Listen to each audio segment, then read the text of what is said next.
আসসালামু আলাইকুম lovely audience, আশা করি আপনারা ভালো আছেন। আজ স্পেন ভার্সেস আর্জেন্টিনার আর কিছুক্ষণ পরে নেমে যাবে এবং নামবে যে এইখানটায় মেসি তার গোল্ডেন বুটের হাতছানি হতে চলছে। তার সমীকরণ কি? এই গোল্ডেন বুটের জন্য কি কি সমীকরণ দরকার? 3 পয়েন্টের সমীকরণ হচ্ছে ভাই, লিওনেল মেসি এখন এমবাপ্পের নিচে আছেন।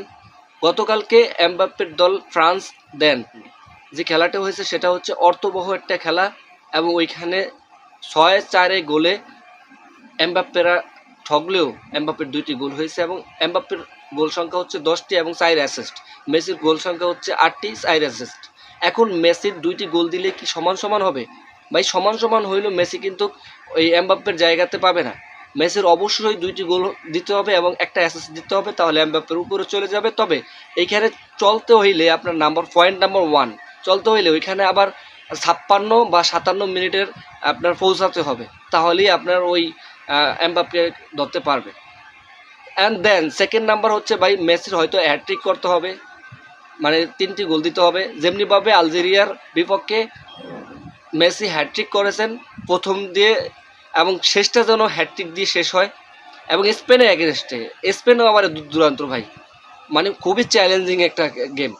দেন তৃতীয় নাম্বার হচ্ছে আপনার হয়তো ট্রাইব্রেকারে ম্যাচ গড়াতে হবে। যদি 2টা গোল হয় এবং ট্রাইব্রেকার যদি করে তাহলে সেই ক্ষেত্রে মেসির হয়তো তার গোল্ডেন বুটের কাছে চলে যেতে পারবে।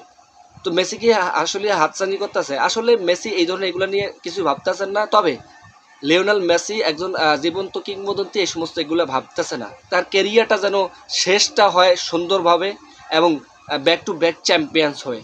তার সতীর্থরা একই অবস্থা ভাই। এখানে মেসি 3টা দেখ অথবা 2টি দেখ বা তার ব্যক্তিগত ফর্ম নিয়ে তার কোনো মাথা ঘামায় না। তার জাতীয় টিমের জন্য এবং প্লেয়ারদের জন্য এবং সাপোর্টারদের জন্য তারা আজকে মাঠে নামবে, মাঠে ময়দানে কথা হবে এবং ফাইনালিসিমা যেমনিভাবে তাদের সাথে খেলা হওয়ার কথা ছিল, শেষ পর্যন্ত মধ্যপ্রাচ্যে বিভিন্ন ঝামেলার কারণে, বিভিন্ন যুদ্ধের কারণে, ইস্যুসের কারণে হয়তো খেলাটা আর হলো না। এবং আজকে এই রাতে মহারণা হবে এবং ব্যাক টু ব্যাক চ্যাম্পিয়ন্সের লক্ষ্যে। যেমনিভাবে 2010 সালে স্পেন কাপ নিয়েছে, দেন 2026 এসে তারও মুখে থাকবে।